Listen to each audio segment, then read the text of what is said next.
Hello, today we will guide you through how to import contacts to Bitrix24.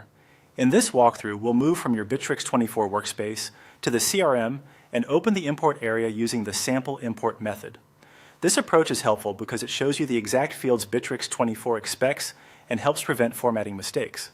Make sure you're signed in and that you have access to the CRM and the contacts section before we begin. If you don't see some options mentioned here, your administrator may need to grant permissions. Start by opening the Chat and Calls area in your Bitrix24 workspace. This gets you into the main interface where the primary navigation is easy to reach. Once you're there, look along the left-hand menu for the CRM. Depending on your layout, it may be pinned, or you might need to expand the menu to find it. When you spot CRM, go ahead and open it.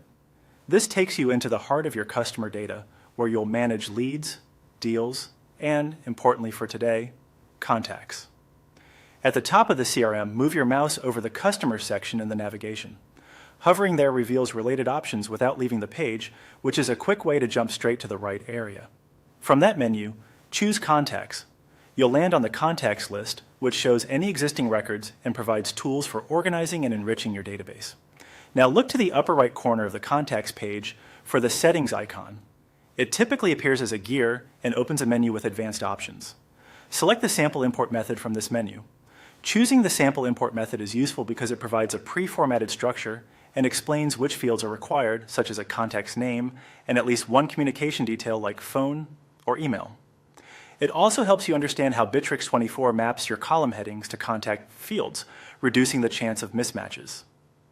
On the screen that appears, pay attention to any notes about field formats, character limits, and duplicate handling.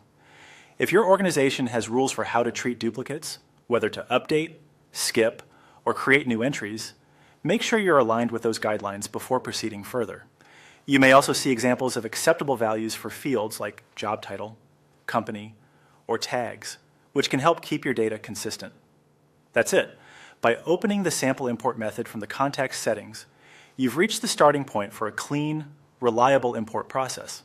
Follow the on-screen guidance from here, and if something looks unfamiliar, pause and check your team's data standards or ask an administrator to confirm the correct format.